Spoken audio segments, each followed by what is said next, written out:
ngaji bareng. Ayo Pak. Kabar. Ngabar yuk. Ngabar siapa? Jarang anak ngabar. Ngabar? Apa sih ngabar? Ngabar ngaji bareng.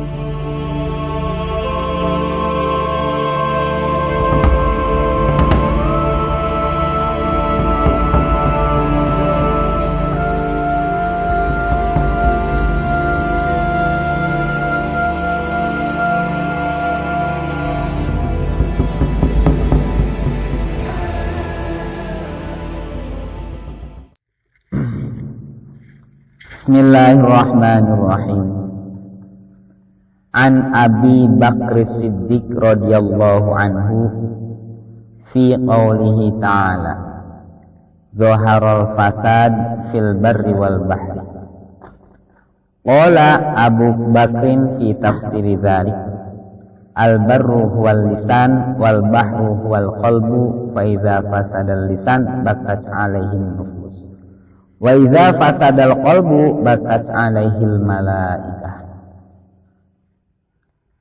Dari Abi Bakar As-Siddiq radhiyallahu anhu menafsiri di dalam ayat Zaharul fasad fil barri wal bahri.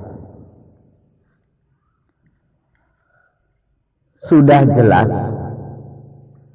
kerusakan di daratan dan juga di lautan. Penafsiran dari Abi Bakar, pengertian dari al-barru huwa al-lisan, bahwa daratan itu lisan.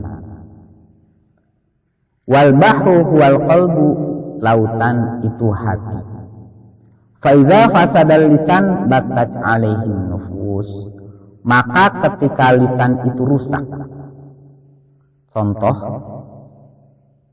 dengan mencaci dan sebagainya, maka manusia itu akan menangis.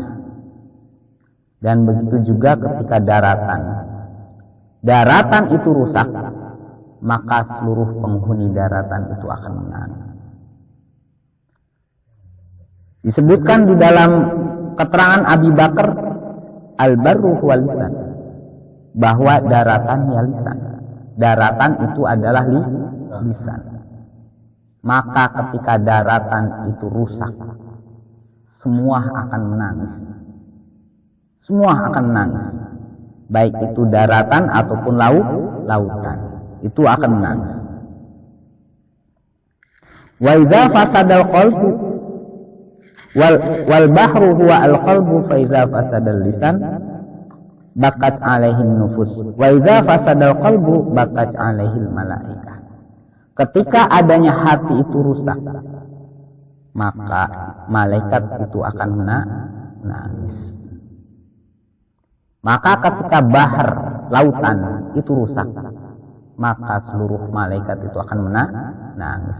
Bahwa sesungguhnya di hati manusia itu terdapat malaikat. Kenapa demikian? Karena di dalam hati manusia itu ada gumpalan darah. Dan gumpalan darah itu tempatnya ruh. Dan ruh itu tunduk terhadap Allah Subhanahu wa ta'ala. Oleh sebab itu ada akal. Akal itu termasuk salah satu kendaraan manusia. Tujuannya adanya akal itu agar manusia bisa membedakan baik dan juga buruk, kotor dan juga bersih.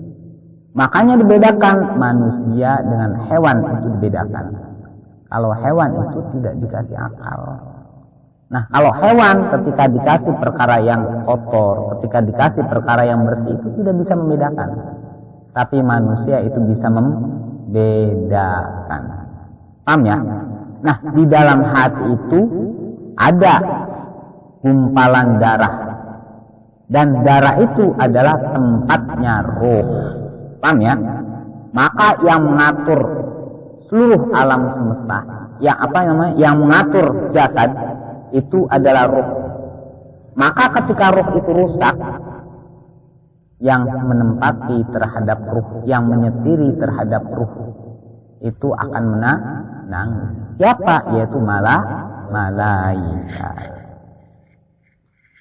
Qila al-hikmatu fi anna al-lisana wahidun tambihi lil 'abdi fi annahu la yanbaghi ay yatakallama illa fi ma yuhimmah wa fi khairin. Ada suatu qil yang mengatakan al-hikmatu fi anna al-lisan, hikmahnya sesungguhnya lisan itu satu. Lisan itu ada satu.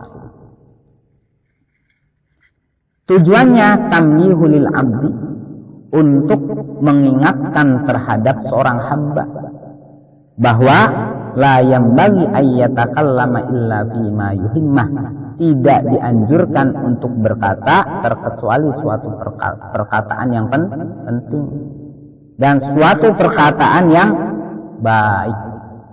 Lisan itu satu dikarenakan tujuannya untuk mengingatkan kepada seorang hamba agar adanya seorang hamba itu tidak mengatakan sesuatu yang buruk. Paham ya? Tetapi dianjurkan untuk berkata illa fima yuhimmah, terkecuali perkataan yang penting, dan juga wa fi khairin, perkataan yang baik. Banyak sekali orang-orang yang sababiah adanya lisan itu mereka sakit hati. Banyak sekali. Sababiah dikarenakan lisan bisa terjadi keributan. Sababiah dikarenakan lisan bisa terjadi malapetaka. Maka lisan itu ada satu. Disebutkan oleh Syekh Nawawi bahwa di antara salah satu hikmah lisan itu satu. Tujuannya untuk mengingatkan terhadap seorang hamba agar adanya seorang hamba itu tidak berkata sesuatu yang buruk, tapi berkata sesuatu yang penting dan sesuatu yang baik. Itu tujuannya seperti itu.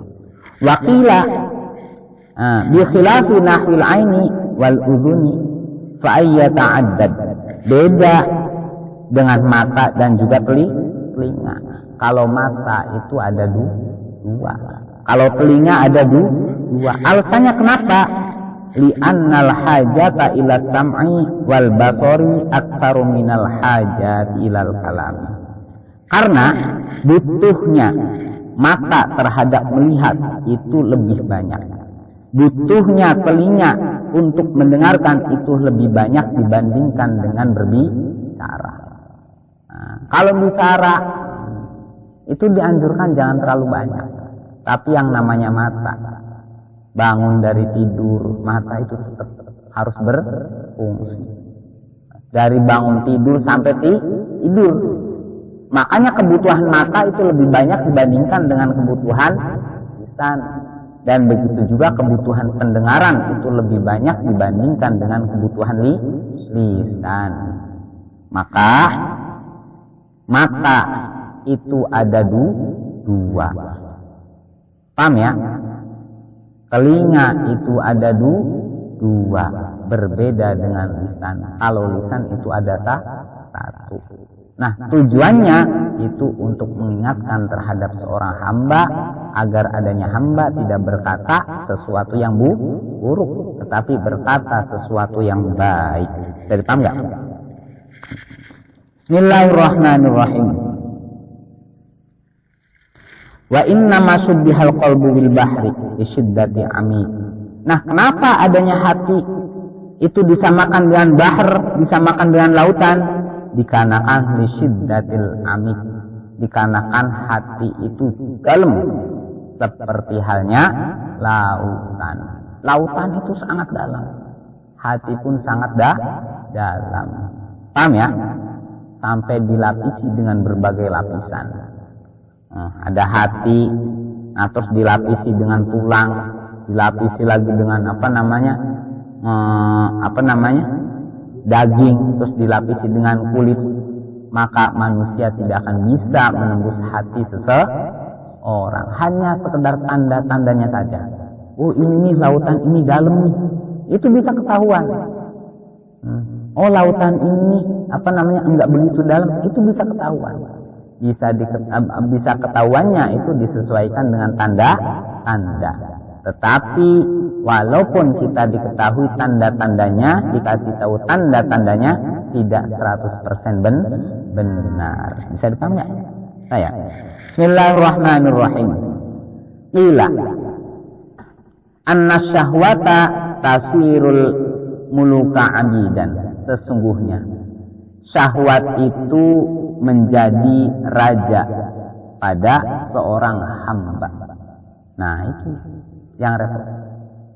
Syahwat itu adalah raja di dalam hati manusia. Fa inna man ahabba syai'an fahuwa anhu. Maka sesungguhnya kalau seseorang cinta terhadap sesuatu, ia akan menjadi budaknya. Nah, misal dengerin. Misal ada seseorang yang cinta terhadap sesuatu.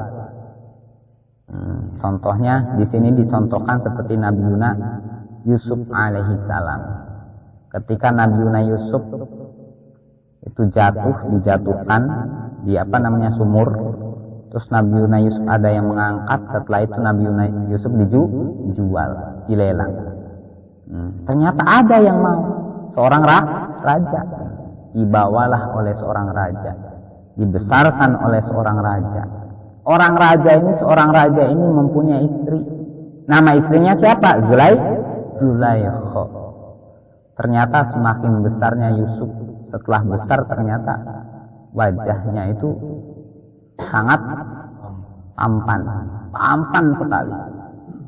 Sampai yang namanya Zulaikha tadinya menganggap Yusuf itu sebagai anak, setelah besar bingung. Karena perasaan Zulaikha terhadap Yusuf itu berubah. Yang tadinya menganggap sebagai anak, malah pengen yang namanya Yusuf itu pengen menjadi suaminya. Pengen Yusuf itu menjadi suaminya. Nah, terus satu ketika seorang raja itu ada acara kenegaraan. Berangkatlah seorang raja. Setelah berangkat ada satu kesempatan bagi Siti Zulaikha untuk mengutarakan rasa kangennya terhadap Yusuf. Hanya dandan, yang namanya Zulaikha dandan. Mukanya dikasih bedak, kalau sekarang kasih fresker apa itu. Kalau zaman kayak lipstick, pakai apa lagi itulah, nggak tahu lah urusan perempuannya. Tujuannya apa? Supaya terlihat menawan, terlihat cantik oleh Yusuf. Nah, terus bajunya pun menggunakan baju yang emang ketika dilihat kelihatan semua. Transparan. Hanya dipanggil Nabi Yusuf. Yusuf. Kalau kata bahasa sini mamun, sayang sini sayang. Hanya nyamper Nabi Yusuf. Ada apa tuanku? Sini nyamper. Akhirnya Siti Zulaikha itu menceritakan, saya sudah dari dulu pengen sekali mengutarakan sesuatu. Apa yang perlu diutarakan? Hanya diutarakan oleh Siti Zulaikha bahwa Siti Zulaikha itu benar-benar cinta terhadap Nabi Yusuf. Bahkan ketika makan ingat Nabi Yusuf. Ketika tidur enggak bisa tidur, ingatnya Nabi Yusuf. Setiap melakukan aktivitas ingatnya satu Nabi Yusuf aja. Saking bingungnya, saking senangnya sama Nabi Yusuf, akhirnya Siti Zulaikha itu tidak berdaya oleh rasa cintanya kepada Nabi Yusuf. Sampai Nabi Yusuf diajak untuk tidur bareng, menolak Nabi Yusuf. Ternyata pas ditarik sampai sobek bajunya. Dikarenakan menolak, akhirnya buatlah fitnah. Wah, sampai yang namanya Nabi Yusuf itu di penjara. Itu sababiannya Pak, fitnah dari Siti Zulaikha. Saking penasarannya perempuan dikumpulkan semua. Perempuan yang ada di sekitar istana itu dikumpulkan semua. Nah, masing-masing pada bawa peso, dikasih apa lagi itu? Ada yang ada bonteng dan sebagainya, ada yang apel dan sebagainya. Dijejerkan pada masing-masing untuk suruh ngiris, suruh motong. Yang bonteng motong bontengnya, Terus yang apa? Apel, motong apelnya. Ternyata setelah itu Yusuflah keluar. Yusuf keluar, yang namanya perempuan itu ketika melihat Yusuf itu saking menawannya, ternyata enggak disangka yang dipotong itu bukannya buah, tetapi jarinya kepotong. Saking apa? Melihat kegantengan Yusuf. Nah, ini yang dimaksud asyahwah yasirul mamluk abidan. Yang namanya syahwat itu menempati posisi raja pada seorang hamba. Kalau tuh sudah seperti itu bingung. Yang namanya badan itu bingung. Dan juga harus nurut terhadap keinginan syahwat. Paham ya? Terus lawannya apa? Wasobru yasirul abida malukan. Sabar itu menjadikan seorang hamba raja. Awas, kebalikannya. Kalau syahwat menjadikan raja pada seorang hamba, tapi sabar seorang hamba bisa menjadi raja. Perbedaannya seperti itu. Kalau toh kita mengikuti nafsu, maka nafsu akan menjadi raja terhadap diri kita. Tetapi kalau kita sabar, maka kebalikannya, kita lah yang menjadi raja. Saya paham ya? Li'annal abda yasiru yanalu ma yurid. Karena sesungguhnya seorang abd ketika ia sabar, maka yanalu ma yurid. Ia akan bisa mendapatkan sesuatu yang dia kehendaki. Patokannya apa? Sabar. Maka ketika seseorang sabar, orang itu akan menjadi raja. Pengen apapun itu bisa dengan catatan sabar. Ngaji sabar. Kalau misalnya nggak sabar baru berapa hari terus bubar, ya hanya sebatas. Tapi kalau toh kita mempunyai keinginan pengen bisa ngaji, sabar. Insya Allah lama-lama akan bisa ngaji. Patokannya adalah sabar. Kalau toh kita menghendaki sesuatu, maka yang dijadikan patokan oleh kita adalah kesabaran. Tetapi kebalikannya, kalau toh yang dijadikan sesuatunya itu adalah syahwat, maka syahwat itu akan menjadi raja terhadap diri kita. Saya paham ya? Bismillahirrahmanirrahim. Qila tuba liman kana aqluhu amiran wa hawahu asiran wa wailun liman kana hawahu amiran wa aqluhu asiran. Bahagia sekali. Kata-kata tuba itu mempunyai arti al khairu katsir, kebaikan yang banyak. Bahkan ulama memberikan makna tuba itu bahagia sekali. Bahagia sekali.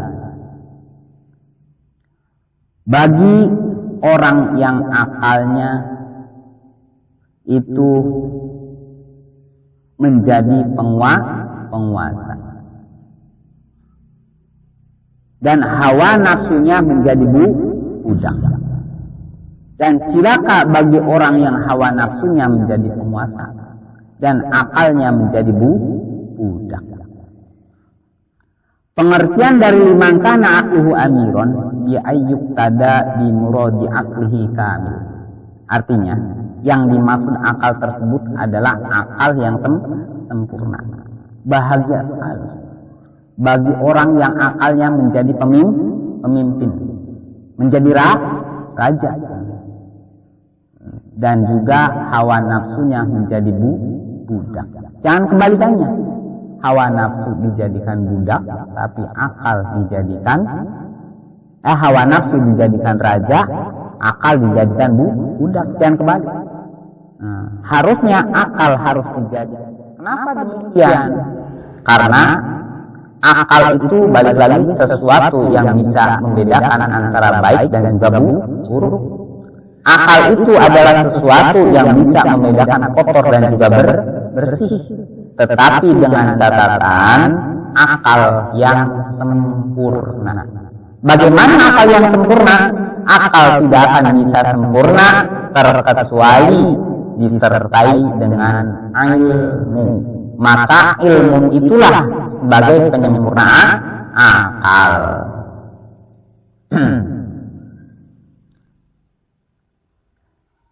Tuba liman kana akuhu amiron wa hawahu asirun wa wailun liman kana hawahu amiron wa akuhu asirun. Dan cilaka bagi orang yang hawa nafsunya menjadi pemimpin dan akalnya menjadi budak.